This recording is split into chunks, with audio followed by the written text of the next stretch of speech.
السلام علیکم ناظرین، آج کے اس ویڈیو میں ہم بات کرنے جا رہے ہیں ایک مشہور ڈرامہ سیریل کورلوش عثمان سیزن 3 بولم 85،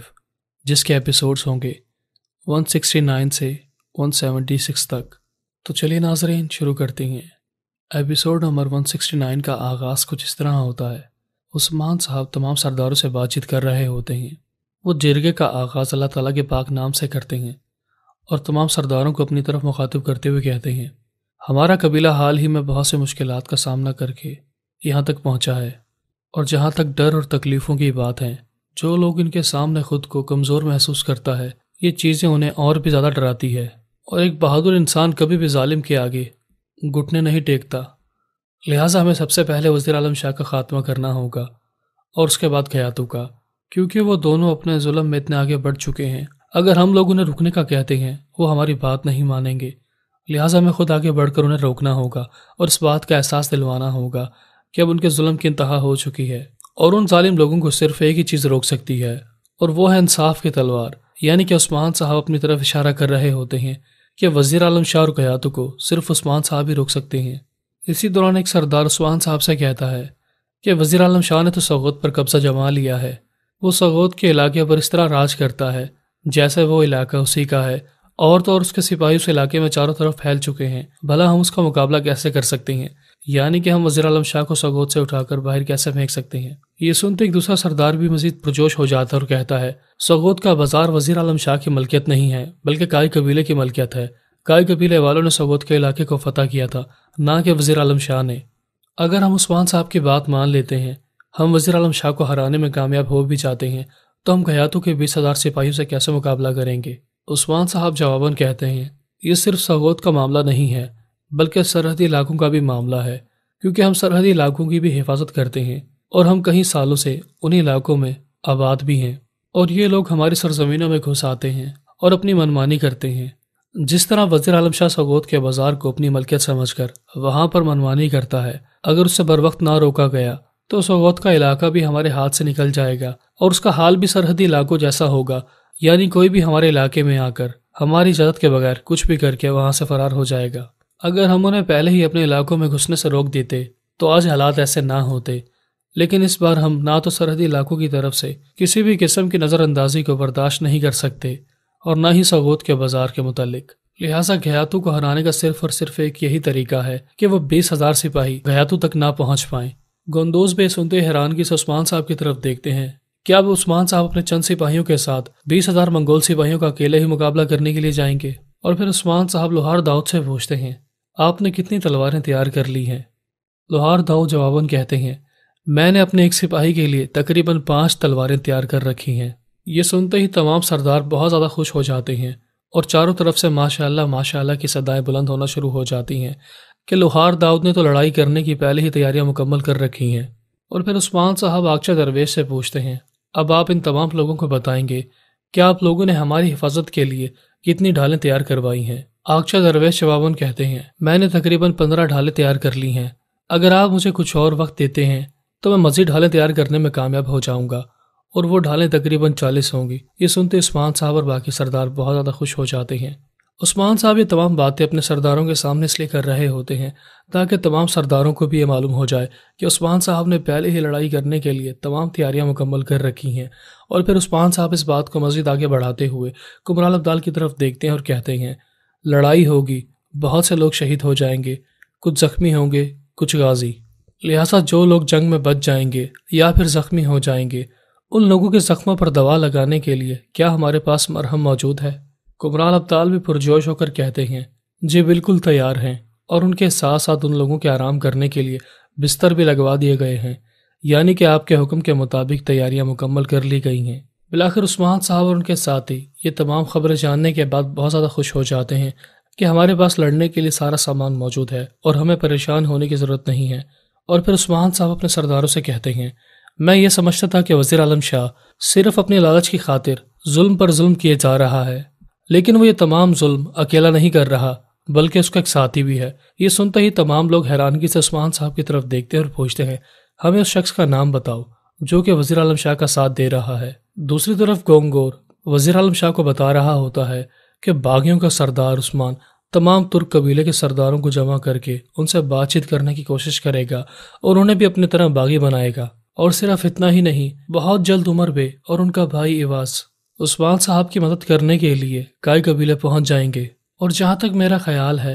کہ ایوز کی بیٹی اس قافلے میں شامل ہوگی۔ یہ سنتے ہی وزیر عالم شاہ سمجھ جاتا ہے کہ اگر ہمیں ایوز اور عمر بے کو اپنے قابو میں کرنا ہے تو ہمیں ایوز کی بیٹی کو اغوا کروانا ہوگا۔ اور پھر وزیر عالم شاہ گنگور سے کہتا ہے، وفاداری بہت ہی قیمتی چیز ہے، لیکن اس سے بھی اہم بات یہ ہے کہ اس بات کی پہچان کی جائے کہ وہ وفادار انسان کون ہے۔ لہٰذا اگر کوئی بھی قبیلے کا سردار عثمان کا وفادار بنتا ہے تو یہ چیز ہمارے لیے بہت زیادہ نقصان دہ ہوگی، اور پھر اس کا وہی حشر ہوگا جو کہ عثمان کے ساتھیوں کا ہوتا ہے، اور آخر میں وہی حشر عثمان کا بھی ہوگا۔ یعنی کہ وزیر اعظم شاہ گنگور کو اشارہ دے دیتا ہے کہ اگر کوئی عثمان کا ساتھ دینے کے لیے تیار ہو جائے تو اسے مارنے میں ذرا بھی دیر نہ لگانا۔ اور پھر وزیر اعظم شاہ گنگور سے کہتا ہے، عثمان کا ایک وفادار ساتھی ہمارے سپاہیوں کے درمیان گھس چکا ہے۔ گنگور حیرانگی سے پوچھتا ہے، اگر تم اس شخص کے بارے میں جانتے ہو تو تم نے ابھی تک اس کو مارا کیوں نہیں؟ وہ زندہ کیوں ہے؟ وزیر اعظم شاہ کونور کا نام لیتے ہوئے کہتے ہیں، وہ کونور ہے اور وہ عثمان کا ساتھ دیتا آ رہا ہے، لیکن میں کونور کو اچانک سے نہیں مار سکتا تھا۔ وہ بہت ہی بہترین کمانڈر ہے اور اس کے ساتھ ساتھ وہ عثمان کی بہت سی خبریں مجھ تک پہنچاتا رہا، اور کونور کو اس بات کا بھی احساس نہیں ہے کہ اس نے وہ تمام خبریں عثمان صاحب کی مدد کرنے کی بجائے عثمان کی مشکلات میں اضافہ کرنے کے لیے ہم تک پہنچائی ہیں۔ یعنی کہ میں نے کونور کو عثمان کے خلاف استعمال کیا ہے، اور کونور کو اس بات کا احساس بھی نہیں ہے، اور وہ یہ سمجھتا ہے کہ مجھے اس کی غداری کا علم نہیں ہے۔ اور پھر وزیر اعظم شاہ عربے سے کہتا ہے، تم فوری طور پر کونور کے پاس جاؤ اور اسے یہاں پر بلا کر لاؤ۔ اور پھر جیسے ہی وہ سپاہی وہاں سے جاتا ہے تو وزیر اعظم شاہ گنگور سے کہتا ہے، اب تم فوری طور پر عثمان کا خاتمہ کرنے کے لیے اپنے بھائی سے ملاقات کرو۔ میں چاہتا ہوں کہ عثمان کا خاتمہ ایوز اور عمر بے کے پہنچنے سے پہلے ہی ہو جائے۔ دوسری طرف کائی قبیلے کے سردار عثمان صاحب سے پوچھ رہے ہوتے ہیں کہ ہمیں اس غدار انسان کا نام بتاؤ جو کہ وزیر اعظم شاہ کا ساتھ دیتا آ رہا ہے۔ عثمان صاحب یہ سن کر گنگور کا چہرہ یاد کرتے ہیں، لیکن گنگور نے اپنے چہرے پر نقاب پہنا ہوا تھا۔ اور پھر عثمان صاحب اپنے کائی قبیلے کے سرداروں سے کہتے ہیں، میں یہ تو جانتا ہوں کہ وہ انسان وزیر اعظم شاہ کا ساتھی ہے، لیکن میں نے اس کا چہرہ نہیں دیکھا۔ فی الحال تو میں اس کی اصلیت نہیں جانتا، لیکن میں اتنا ضرور جانتا ہوں کہ وزیر اعظم شاہ کا ساتھ دینے کے لیے ایک اور شیطان پہنچ چکا ہے، اور شاید وہ وہی شیطان ہوگا جس نے وزیر اعظم شاہ کا ساتھ دیتے ہوئے مجھے پھنسانے کی کوشش کی کہ میں نے سلطان مسعود کو مارنے کی کوشش کی ہے تاکہ اس کا سارا جھوٹا الزام مجھ پر آ جائے۔ بالآخر کائی قبیلے کے سردار لڑائی لڑنے کے لیے بہت زیادہ پرجوش ہوتے ہیں، اور پھر عثمان صاحب سرداروں سے کہتے ہیں، تم تمام لوگ لڑائی میں شامل ہوں گے سوائے گوندوز بے کے۔ یہ سنتے ہی گوندوز بے حیرانگی سے اپنے بھائی عثمان صاحب کی طرف دیکھتے ہیں کہ کیا عثمان نے مجھے ابھی تک معاف نہیں کیا۔ اور پھر عثمان صاحب گوندوز بے کی طرف دیکھتے ہوئے کہتے ہیں، آپ کو پریشان ہونے کی ضرورت نہیں ہے، آپ کے لیے میں نے ایک اور منصوبہ تیار کر رکھا ہے۔ فی الحال میری تمام فوج کا جو سپہ سالار ہوگا وہ ترگت پہ ہوں گے۔ یہ سنتے تمام سردار آپس میں بات چیت کرنا شروع ہو جاتے ہیں، اور پھر عثمان صاحب تمام سرداروں کو ترگت پے کی تعریف سناتے ہوئے کہتے ہیں کہ ترگت پے نے ہمیشہ ہی مشکل حالات میں میرا ساتھ دیا ہے۔ اور پھر گوندوز پے بھی مسکرا کر عثمان صاحب کی طرف دیکھتے ہیں اور باقی سرداروں سے کہتے ہیں، عثمان صاحب کی جو خواہش ہے وہ پوری کی جائے گی، اگر وہ ترگت پے کو اس لائق سمجھتے ہیں تو ہمیں کوئی پریشانی نہیں ہے۔ ناظرین، ایپیسوڈ نمبر 169 کا اختتام ہوا۔ ملتے ہیں نیکسٹ ویڈیو کے ساتھ، تب تک اپنا خیال رکھیے گا۔ اللہ حافظ۔ السلام علیکم ناظرین، ایپیسوڈ نمبر 170 کا آغاز کچھ اس طرح ہوتا ہے۔ وزیر اعظم شاہ کے کہنے پر کونور الپ ان کی خدمت میں حاضر ہو جاتے ہیں، اور پھر وزیر اعظم شاہ کونور سے کہتا ہے، میں نے سنا ہے کہ عثمان اپنے ساتھیوں کے ساتھ کائی قبیلے پہنچ چکا ہے، جبکہ کائی قبیلے میں ہمارے سلجوقی سپاہی بھی موجود تھے، اور ان تمام چیزوں کی ذمہ داری میں نے تمہیں سونپی تھی۔ کیا تم اور تمہارے سپاہی اندھے ہو چکے ہو؟ لہٰذا اب جب کہ عثمان اپنے قبیلے میں پہنچ چکا ہے تو تمہارے سپاہیوں کا وہاں پر موجود ہونا یا نہ ہونا ایک برابر ہے۔ لہٰذا تم اپنے سپاہیوں کی تعداد وہاں سے کم کرو، اور ہم باقی سپاہیوں کو لے کر گیاتو کے خفیہ ٹھکانے پر اس سے ملاقات کرنے کے لیے جائیں گے، کیونکہ میں اکیلا کائی قبیلے پر حملہ نہیں کر سکتا۔ لہٰذا مجھے کائی قبیلے پر حملہ کرنے کے لیے گیاتو کی مدد کی ضرورت ہوگی۔ وزیر اعظم شاہ جان بوجھ کر کونور کے سامنے باتیں کر رہا ہوتا ہے تاکہ وہ عثمان تک یہ خبر پہنچا دے کہ وزیر اعظم شاہ چند سپاہیوں کے ساتھ گیاتو سے خفیہ ٹھکانے پر ملاقات کرنے کے لیے جائے گا، اور عثمان صاحب اس موقع سے فائدہ اٹھا کر وزیر اعظم شاہ کے لیے ایک گھات تیار کریں گے، اور اس طرح کونور الپ کی غداری کھول کر وزیر اعظم شاہ کے سامنے آ جائے گی۔ دوسری طرف عثمان صاحب گوندوز پے سے بات چیت کر رہے ہوتے ہیں کہ میں نے آپ کو اس ذمہ داری سے ہٹا دیا۔ میں جانتا ہوں کہ آپ کو میری باتوں کا برا لگا ہوگا کہ میں نے یہ تمام ذمہ داریاں آپ کی بجائے ترگت پے کے حوالے کر دی ہیں، اور میں نے کائی قبیلے کے سرداروں کے سامنے بولا کہ فی الحال تو میں گوندوز بے کو اس معاملات میں گھسیٹنا نہیں چاہتا، کیونکہ میں نے گوندوز بے کے لیے کچھ اور ہی سوچا ہے۔ گوندوز بے یہ سن کر مسکراتے اور کہتے ہیں، میں جانتا ہوں کہ تم نے یہ سب کچھ کس لیے کیا، کیونکہ میں نے اپنی عزت تمہاری نظروں میں گرا دی ہے، لہٰذا تمہیں مجھ پر دوبارہ بھروسہ کرنے کے لیے کچھ وقت لگے گا، اور میں بھی تم سے زبردستی کوئی ذمہ داری نہیں لینا چاہتا۔ جب تمہیں مجھ پر مکمل طور پر بھروسہ ہو جائے گا تو میں خوشی خوشی تمام ذمہ داریاں سنبھالنے کے لیے تیار ہو جاؤں گا۔ فی الحال تم نے میری جگہ ترگت بے کو دی ہے، تمہیں جو مناسب لگتا ہے ویسا ہی کرو، میری طرف سے پریشان ہونے کی ضرورت نہیں ہے۔ میرے لیے صرف اتنا ہی کافی ہے کہ میں اپنے بھائی کا ساتھ دینے کے لیے ہمیشہ اس کے ساتھ رہوں۔ اور پھر عثمان صاحب گوندوز بے کی تھوڑی تعریف کرتے ہوئے کہتے ہیں، آپ میرے بڑے بھائی ہیں اور میرے لیے ارطغرل غازی کی امانت ہیں۔ آپ کی نیت تو اچھی تھی، لیکن آپ نے جو بھی فیصلہ کیا اس کا نتیجہ ٹھیک نہیں نکلا، لہٰذا بھی اس مشکل گھڑی میں آپ کو صبر سے کام لینا ہوگا۔ جب تک مجھے مکمل طور پر اس بات کا احساس نہیں ہو جاتا کہ آپ ذمہ داریاں اٹھانے کے قابل ہیں تو آپ کو کوئی بھی ذمہ داری نہیں سونپی جائے گی، لیکن میں آپ کو مکمل طور پر آپ کی ذمہ داریوں سے دستبردار نہیں کر سکتا، کیونکہ آپ کائی قبیلے کا خزانہ ہیں، لہٰذا آپ ہمارے لیے مزید تجارتی راستے کھولیں گے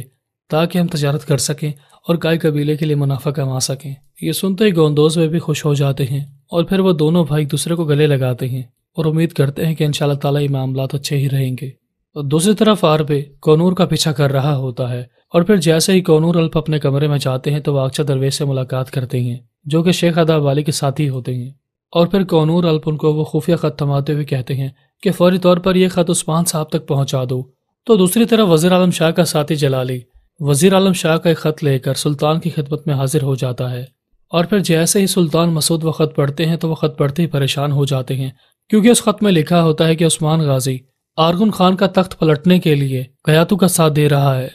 اور اس نے گیاتو کے کہنے پر ہی آپ پر قاتلانہ حملہ کیا تھا۔ یہ تو خدا کا شکر ہے کہ آپ اس حملے سے بچ گئے۔ وہ خط پڑھتے ہی سلطان مسعود غصے میں آ جاتے اور کہتے ہیں، تم نے مجھے کہا تھا کہ میرے محل میں غدار موجود ہے، لیکن میں تو بھول ہی گیا تھا کہ تم نے میری پیٹھ پر چھرا گھونپا تھا، اصل میں وہ غدار تم ہو عثمان۔ بالآخر سلطان مسعود وہ خط پڑھنے کے بعد غصے میں پاگل ہو جاتے ہیں اور وہ جلالی سے کہتے ہیں، فوری طور پر میرے لشکر کو تیار کیا جائے،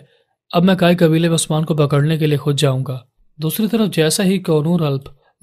وہ خط اقچا درویش کے حوالے کر کے اس کمرے سے باہر نکلتے ہیں تو اسی دوران وزیر عالم شاہ اپنے ساتھیوں کو لے کر وہاں پر پہنچ جاتا اور کہتا ہے، میرا خیال ہے کہ تم نے وہ خبر عثمان تک پہنچا دی ہوگی۔ یہ سنتے ہی کونور الپ سمجھ جاتے ہیں کہ ان کی غداری کھل کر سامنے آ چکی ہے اور وزیر عالم شاہ یہ جان چکا ہے کہ وہ عثمان صاحب کا خفیہ طور پر ساتھ دیتے آئے ہیں۔ بالآخر وزیر عالم شاہ کے اشارہ کرنے پر اس کے سپاہی کونور الپ کی گردن پر تلوار رکھ کر انہیں چاروں طرف سے گھیر لیتے ہیں، اور پھر وزیر عالم شاہ بھی آگے بڑھ کر کونور الپ کے منہ پر ایک مکہ مارتا اور کہتا ہے، تو تمہاری غداری کھل کر سامنے آ چکی ہے، تم نے میری پیٹھ پر چھرا گھونپا ہے، تم میرے ساتھ کبھی وفادار تھے ہی نہیں، بلکہ تم ہمیشہ ہی سے عثمان کے وفادار تھے، یعنی کہ تم ہماری سلطنت کے غدار ہو۔ یہ سنتے ہی کونور الپ غصے میں آ جاتے ہیں اور کھل کر کہتے ہیں، غدار میں نہیں تم ہو،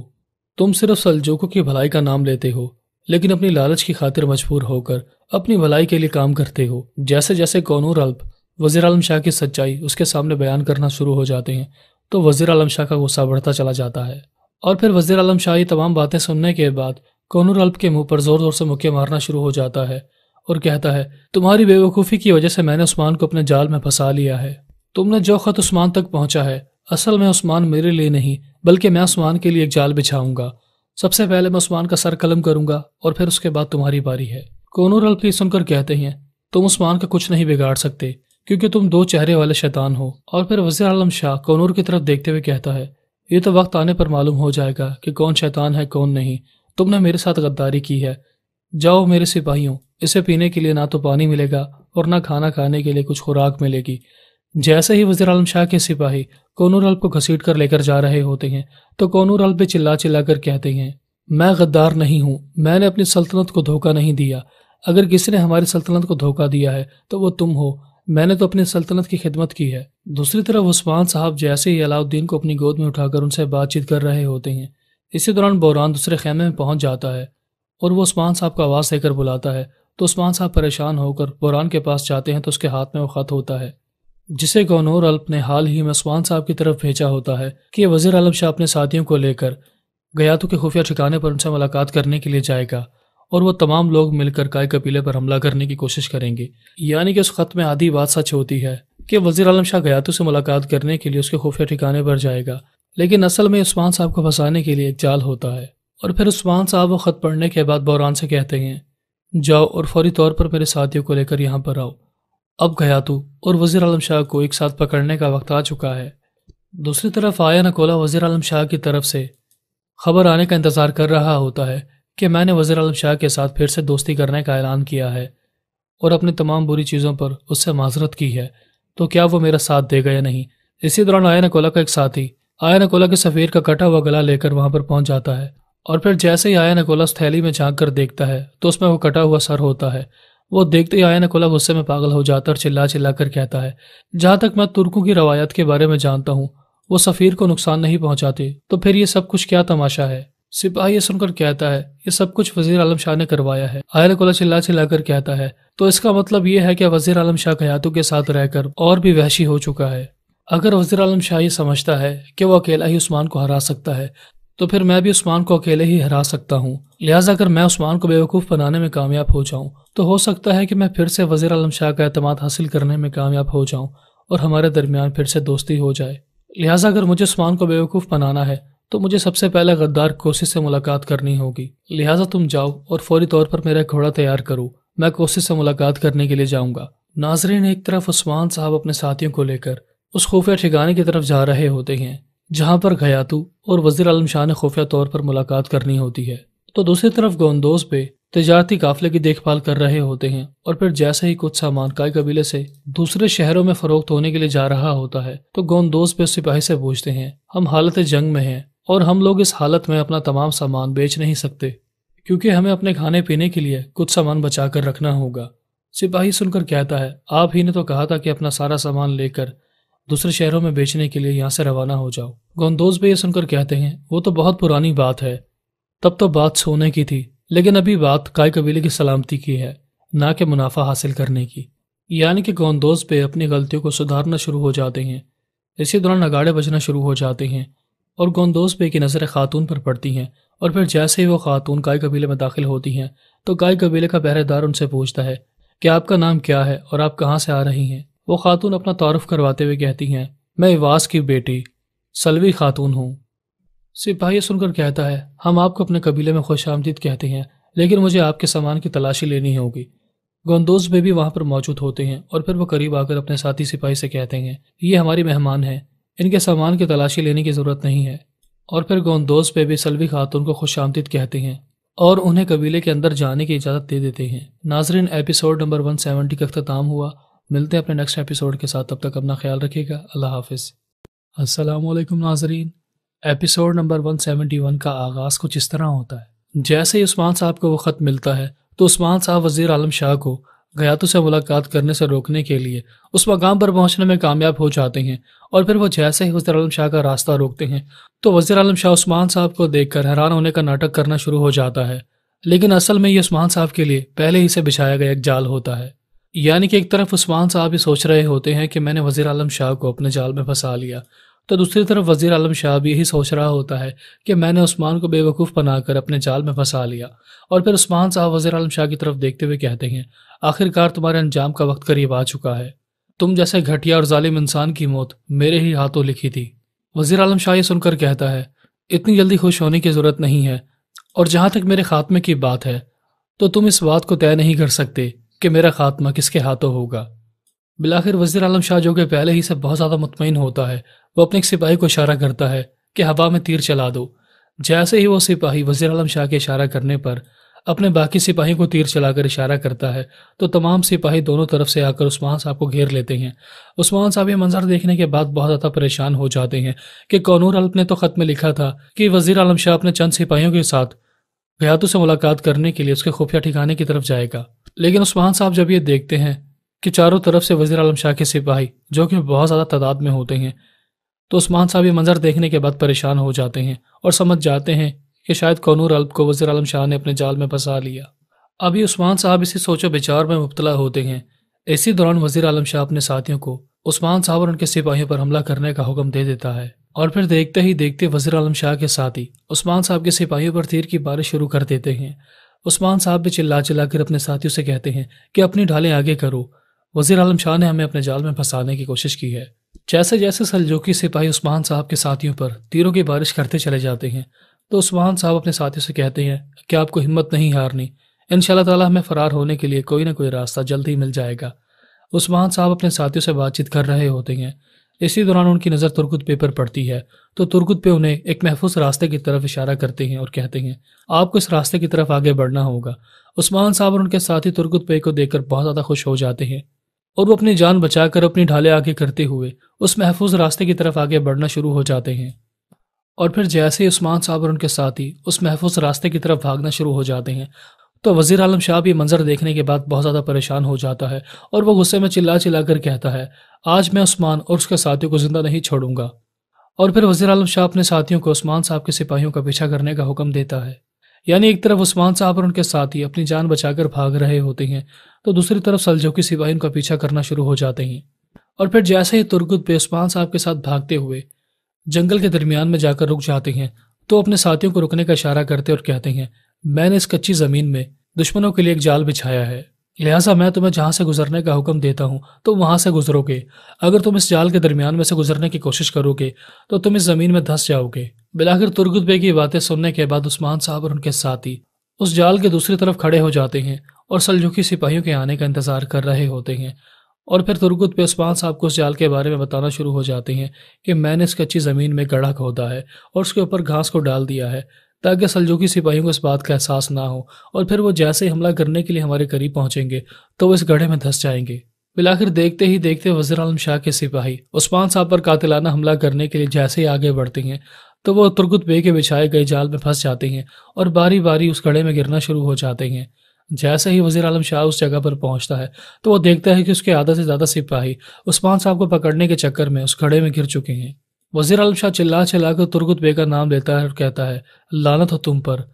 میں نے عثمان کو تقریباً پکڑ ہی لیا تھا تو تم عثمان صاحب کی مدد کرنے کے لیے فرشتہ بن کر کیسے نمودار ہو گئے۔ اور پھر جیسے ہی وزیر عالم شاہ کو اس بات کا احساس ہو جاتا ہے کہ وزیر عالم شاہ کے ہاتھ سے یہ کھیل نکلتا چلا جا رہا ہے تو وہ عثمان صاحب پر طعنے طنز کرنا شروع ہو جاتا ہے کہ تم نے بھی بزدلوں کی طرح کام کرنا شروع کر دیا ہے۔ عثمان صاحب مسکرا کر کہتے ہیں اسے بزدلی نہیں بلکہ عقل مندی کہتے ہیں،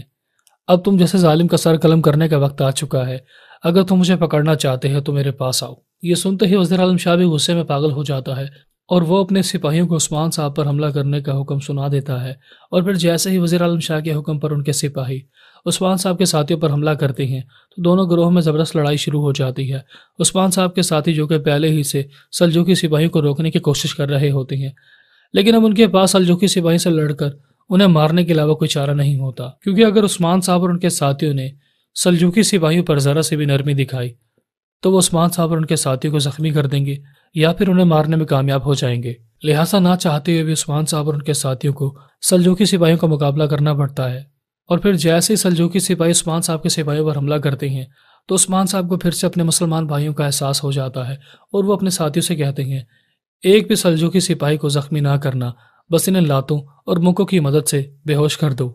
بلاخر عثمان صاحب کے ساتھی یہ حکم سننے کے بعد سلجوقی سپاہیوں کا مقابلہ کرنا شروع ہو جاتے ہیں اور انہیں لاتے اور مکے مار مار کر اسی گڑھے میں گرانا شروع ہو جاتے ہیں۔ وزیر عالم شاہ جب یہ منظر دیکھتا ہے تو وہ یہ منظر دیکھنے کے بعد حیران اور پریشان رہ جاتا ہے کہ کس طرح حالات ایک دم سے بدل گئے۔ میں تو یہ سمجھ رہا تھا کہ میں نے عثمان کو اپنے جال میں پھنسا لیا، لیکن الٹا عثمان نے مجھے اپنے جال میں پھنسا لیا۔ بلاخر اسی لڑائی کے دوران وزیر عالم شاہ کی قسمت پہ جاگ اٹھتی ہے اور عثمان صاحب اسے مارنے پیٹنے کے بعد اس گڑھے میں گرا دیتے ہیں۔ ایک طرف عثمان صاحب وزیر عالم شاہ اور اس کے ساتھیوں کو گرفتار کرنے میں کامیاب ہو جاتے ہیں تو دوسری طرف ایک سلجوقی سپاہی جو کہ قونور الب سے زندان میں بات چیت کر رہا ہوتا ہے اور وہ اسی بات چیت کے دوران قونور الب کے منہ پر زوردار مکے مارنا شروع ہو جاتا ہے کہ تم ہماری سلطنت کے غدار ہو اور یہ مشکل وقت تمہاری بے وقوفی کی وجہ سے ہی تم پر آیا ہے۔ قونور الب جان بوجھ کر اس سپاہی سے مار کھا رہے ہوتے ہیں تاکہ وہ اس موقع سے فائدہ اٹھا کر آہستہ آہستہ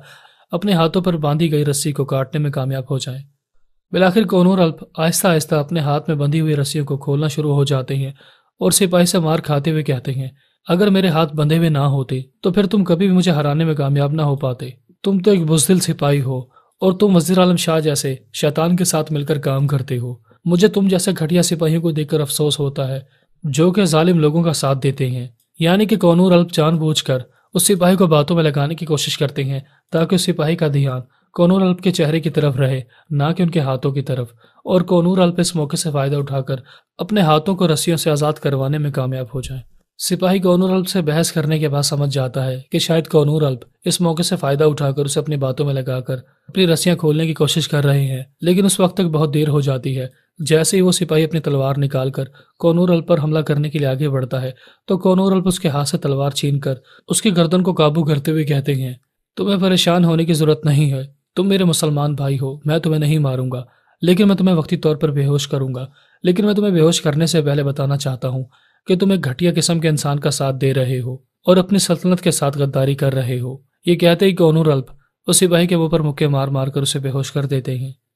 ایک طرف کونور الپ اس تلوار کی مدد سے اپنی رسیاں کھولنے میں کامیاب ہو جاتے ہیں تو دوسری طرف عثمان صاحب وزیر عالم شاہ کے منہ پر زوردار تھپڑ مارتے ہوئے کہتے ہیں، میری طرف سے تمہارے چہرے پر لگایا گیا ایک ایک تھپڑ تمہیں تمہاری غلطیوں کا احساس دلوائے گا۔ اور پھر عثمان صاحب ایک ایک کر کے وزیر اعظم شاہ کی غلطیاں اسے یاد کرواتے چلے جاتے ہیں اور اس کے منہ پر تھپڑوں کی بارش کر دیتے ہیں۔ وزیر اعظم شاہ مار کھاتے ہوئے کہتا ہے کہ تم کیا سمجھتے ہو کہ میں اکیلا ہی ان تمام گناہوں کا ذمہ دار ہوں؟ تمہارا بھائی گندوز بھی میرا ساتھی تھا، اسے بھی تمہیں مارنا چاہیے۔ عثمان صاحب پہلے ہی گندوز کی حقیقت کے بارے میں جان چکے ہوتے ہیں اور وزیر اعظم شاہ کی باتوں میں آئے بغیر کہتے ہیں، میں اس کی سچائی کے بارے میں جانتا ہوں۔ اور پھر وزیر اعظم شاہ جب یہ دیکھتا ہے کہ عثمان صاحب اپنے بھائی گندوز کے ساتھ لڑنے کی بجائے وزیر اعظم شاہ کو مارنے کی کوشش کر رہے ہیں تو وزیر اعظم شاہ مار کھاتے ہوئے عثمان صاحب کو مزید غصہ دلاتے ہوئے کہتا ہے، تمہارے پاس سنہری موقع ہے، تم مجھے مار ڈالو، اگر تم نے مجھے نہیں مارا تو میں تمہارے اورحان غازی بچے کو زمین میں دفنا دوں گا۔ یہ سنتے عثمان صاحب کو مزید غصہ آ جاتا ہے اور وہ وزیر اعظم شاہ کو مارنے کی کوشش کرتے ہیں، لیکن وہ اپنے غصے پر قابو پاتے ہوئے وزیر اعظم شاہ سے کہتے ہیں، میں تمہاری ابھی جان نہیں لوں گا کیونکہ تمہاری موت بہت ہی دردناک ہونے والی ہے، لیکن تمہاری موت سے پہلے تمہیں مجھے کچھ باتیں بتانی ہوں گی۔ ناظرین، ایپیسوڈ نمبر 171 کا اختتام ہوا۔ ملتے ہیں نیکسٹ ویڈیو کے ساتھ، تب تک اپنا خیال رکھیے گا۔ اللہ حافظ۔ السلام علیکم ناظرین، ایپیسوڈ نمبر 172 کا آغاز کچھ اس طرح ہوتا ہے۔ سلوی خاتون ملحان خاتون سے ملاقات کرنے کے لیے ان کے خیمے میں پہنچ جاتی ہے اور پھر سلام دعا کرنے کے فوراً بعد سلوی خاتون ملحان خاتون کی بے عزتی کرنا شروع ہو جاتی ہیں کہ جب تم چھوٹی بچی تھی تو تم ایک اچھی تلوار کو پسند کرتی تھی، اس کے بعد تم نے ایک نایاب گھوڑے پر انگلی رکھی تو تمہارے والد صاحب نے وہ گھوڑا تمہیں تحفے کے طور پر دے دیا، اور تو اور تمہارے قبیلے میں تمہارے لیے سب سے بہترین خیمہ تیار کروایا جاتا تھا، یعنی کہ تمہیں بچپن ہی سے سب سے بہترین چیزیں حاصل کرنے کا شوق تھا، اور تمہاری خوش نصیبی دیکھو کہ کائی قبیلے کے سردار سے تمہاری شادی ہو گئی، اور تو اور اللہ تعالیٰ نے تمہیں پہلی اولاد یعنی کہ ایک بیٹے سے بھی نواز دیا۔ تمہیں اللہ تعالیٰ کا ان تمام نعمتوں کے عوض شکریہ ادا کرنا چاہیے، لیکن تم نے ناشکری کی انتہا کر دی۔ کیا تمہارا ان تمام چیزوں سے من نہیں بھرا تھا کہ اب تم دونوں میاں بیوی مل کر سلطنت بنانے کے خواب دیکھ رہے ہو، اور تم دونوں نے یہ بھی نہیں سوچا کہ تمہاری ضد کو پورا کرنے کی خاطر کتنے ترک قبیلے کے لوگوں کو قربانیاں دینی ہوں گی؟ یعنی کہ سلوی خاتون جان بوجھ کر کائی قبیلے میں ملحان خاتون اور عثمان صاحب کی جاسوسی کرنے کے لیے آئی ہوتی ہیں، کیونکہ اگلے ہی منظر میں سلوی خاتون ایک شخص سے بات کر رہی ہوتی ہیں اور وہ شخص سلوی خاتون کو سمجھانے کی کوشش کر رہا ہوتا ہے کہ تمہیں کائی قبیلے میں جانا ہوگا، کیونکہ اگر میں کائی قبیلے میں عثمان سے ملاقات کرنے کے لیے جاتا ہوں تو عثمان کو مجھ پر شک ہو جائے گا، لیکن اگر کوئی کائی قبیلے میں گھس کر جاسوسی کر سکتا ہے تو عورت سے بہترین کوئی بھی جاسوس نہیں ہو سکتا۔ یعنی کہ سلوی خاتون یہ تمام چیزیں دل ہی دل میں سوچ رہی ہوتی ہیں کہ مجھے کس طرح ملحان خاتون سے پیار محبت سے بات کر کے تمام سچائی اگلوانی ہوگی۔ اسی دوران ملحان خاتون بھی خبر سننے کے بعد سلوی خاتون والے خیمے میں پہنچ جاتی ہیں، اور پھر ملحان خاتون خوشی خوشی سلوی خاتون کو گلے لگاتی ہیں اور انہیں خوش آمدید کہتی ہیں۔ سلوی خاتون بھی ناٹک کرتے ہوئے ملحان خاتون سے گرم جوشی کے ساتھ ملتی ہیں، اور پھر ملحان خاتون سلوی خاتون سے پوچھتی ہیں، تم اچانک سے بغیر بتائے ہمارے قبیلے میں آئی ہو، سب خیریت تو ہے؟ سلوی خاتون جواباً کہتی ہیں، میں تمہیں یہاں پر ایک خوشخبری دینے کے لیے آئی ہوں کہ جلد ہی ہمارے والد صاحب بھی تمہارے اس قبیلے میں پہنچ جائیں گے، اور پھر عمر بے کے ساتھ ساتھ عوض بے بھی ہمارے ساتھ اس قبیلے میں رہیں گے۔ یہ سنتے ہی ملحان خاتون بہت زیادہ خوش ہو جاتی ہیں۔ ناظرین، اس کے بعد آپ دیکھیں گے کہ بارگن صاحب اپنے سپاہیوں سے بات چیت کر رہے ہوتے ہیں کہ عمر بے ابھی تک میرے پاس مہمان کی حیثیت سے کیوں نہیں پہنچے؟ کیا تم نے عمر بے کے لیے اچھے کھانے کا انتظام کیا ہے؟ عمر بے میرے چچا جان لگتے ہیں۔ سپاہی یہ سن کر کہتا ہے، کیوں نہیں، ہم نے عمر بے کی دعوت کے لیے بہترین کھانا تیار کیا ہے۔ اور پھر دیکھتے ہی دیکھتے عمر بے بھی اپنے بھتیجے کے پاس پہنچ جاتے ہیں اور اسے گلے لگاتے ہوئے کہتے ہیں، میرا خیال ہے کہ تم نے میرے لیے بہترین دعوت کا اہتمام کیا ہے۔ بارگن مسکراتا ہوا اپنے چچا جان کو گلے لگا کر کہتا ہے، کیوں نہیں۔ دوسری طرف عثمان صاحب وزیر عالم شاہ کو درخت کے ساتھ باندھنے کے بعد ان سے بات چیت کرتے ہوئے کہتے ہیں،